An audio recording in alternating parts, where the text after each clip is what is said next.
In addition to simply reading a novel, in For You English, we add in something called literary theory.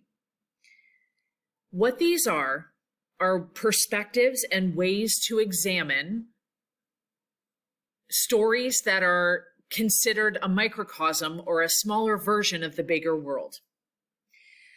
If you've ever taken a sociology, anthropology, or psychological course, possibly HSP or HSB or HHS, these are social science courses that study human behavior.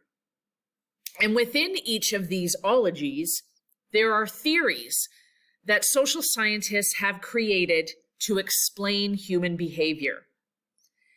And so this is the very premise of what we do in English, is we take some of those theories and we take theories that examine specific parts of literature in order to understand and make meaning of text. When you change the perspective, you can change the meaning of a story, or you focus on different parts of the story. Think of it like taking a picture. I explained in previous videos that I really enjoy photography. When I am taking pictures, depending on the event that I'm taking pictures of, I have different lenses that give me different perspectives. I have a portraiture lens that allows me to get up close, personal, and to take certain styles of photos that I'm not able to do with my long range sports photography lens that allows me to take pictures in arenas and maybe darker spaces that my other lens does not allow me to do. When I change the lens, I'm able to change the perspective in the photos that I'm taking. This is what literary theory does, is it allows us to get outside of our own perspective to potentially see a story in a different way. And depending on our own perspectives, in addition to the literary lenses that we can put on, we can actually have a discussion with different people who see the same story in very different ways. I often consider this like a political debate. Now, this is an old picture of a bunch of politicians who are no longer in charge of these political parties. Specifically here in the middle, we have the Conservative, the Green Party, and the NDP. These are no longer the leaders, so I've dated myself here. But I often consider literary lenses, or when you look at a story or an issue, that you can have very different perspectives depending on the lens that you have, or in the political sense, what your party's platform is or what their focus is. So if we were to look at education or we were to look at healthcare, each of these people would have a very different perspective on how those situations should be handled because of the perspective that they have. To get back to that photography analogy, this is the same man, but they asked 6 different photographers to take a picture of him. And we can often see that maybe a different light is shed on this individual based on the perspective of this particular photographer. We can see this when we say, look at this picture in contrast to this one. Given different directions and different perspectives, we see this man or this individual in very different ways. In essence, when we apply literary theory to understanding the stories that we're reading, it helps bring into light the elements that we often tend to not notice or fail to notice.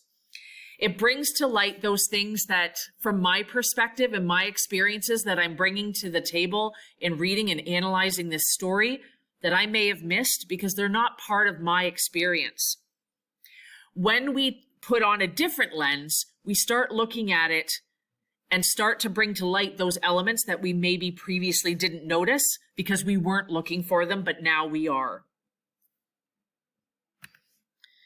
Literary theory does not mean that we now make new meaning of it. It simply brings to light things that we normally wouldn't have paid attention to, and it challenges our own ideas by asking which way are we looking at it and what issues come to light because of it. So I'm going to flip it forward to Unit 1, Activity 2 content, which very loosely demonstrated that we're starting to look at literary lenses, and I'll show you where that appeared. When I talk about Unit 1, Activity 2, what I'm really referring to, this looks very different than what you may see. I'm in content, is that I have access to all of them. You'll see that I've blocked visibility for some of them. That's why you don't see them. I want us to focus on the tasks and the content that we have instead of getting too far ahead. This is Unit 1, and when I click on there, I see Unit 1, and this is what I call Activity 1. It's the first activity in there. This is Unit 1, Activity 2. And this is where we saw, when we were looking at personal essays, this is where we see the emergence of the first literary theory. But unfortunately, the content really didn't do a good job of illuminating this very important piece, which is the purpose of this video. As I scroll down, I can see the first personal essay that you were asked to practice analyzing. And as I scroll down, we're looking at the others that you participated in a discussion today that was newly created last night and was in the news feed as the discussion that you were to participate in. And as we scroll down through here, it just subtly threw it in here. At the very end of the reflection of those essays, it stated this: in this course, you will be examining literature through several lenses or ways of thinking about what you have read. Each lens focuses on the set of questions you ask yourself about the text. This set of questions you should have considered for the 2 essays you have read, which was the one about the man in the elevator and then choosing one out of the 4 files.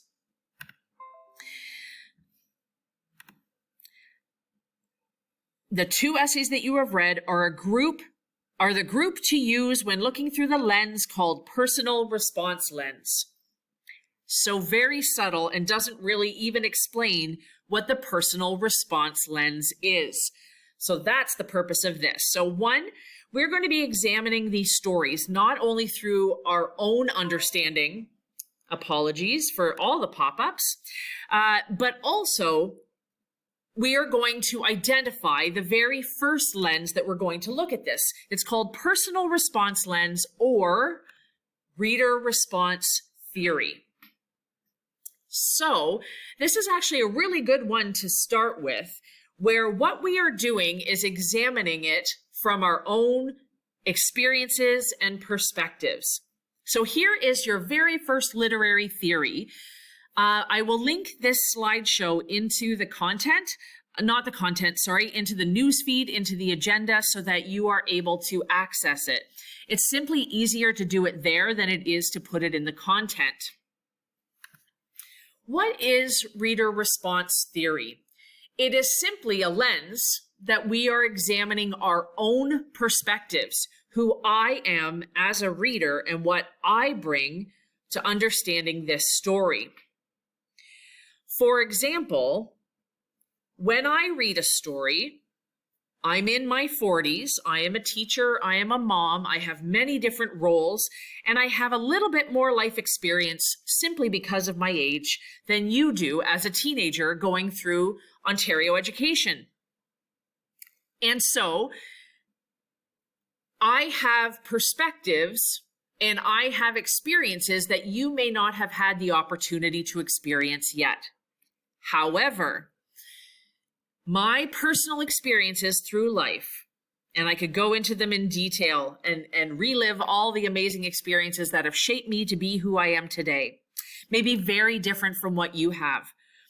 And while I state that you're, quote unquote, just a teenager, some of you have been through experiences that even though I'm in my 40s, I may never experience. And all of these things, the things that have brought you to where you are today and the experiences you've had in your life have shaped you and your perspective. So what is reader response theory? It is simply understanding that our experiences and our perspective bring meaning to a text. And when we talk about the meaning of a text, from me to you, we may have very different experiences and may have picked up on very important parts of that essay or that story that the other person may not have picked up on. And it's simply because we're understanding our own experience as a part of reading this. So essentially, reader response theory believes that a piece of work does not have meaning until the reader attaches that meaning to it.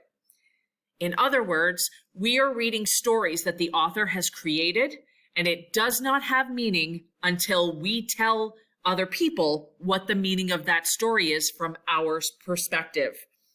The role of a reader is to bring meaning to that text, for only in the reading experience does it actually come alive. It is simply a text until we give it that meaning. Okay, so this actually comes from, if you're into psychology or you took those Intro to SoPsychAnthro courses, this is actually a psychological theory, and a lot of it comes from understanding our own experiences or even the motivations that we have in our subconscious as to what is important to us or what we pick up on. And we may not necessarily understand the parts of the story that we're connecting to or why we are, but simply that it exists and we're giving it meaning because we have connected something to it.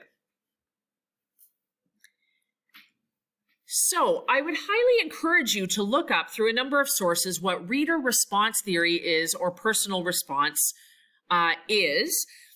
And there's some key concepts as to what the purpose of this theory is. It's simply to understand our own perspectives. So what do we do with it? When we're reading a personal essay or a story or a novel, what we want to do is ask ourselves questions as we're going through and annotating and making meaning of the story or essay. These are things that we want to ask ourselves after.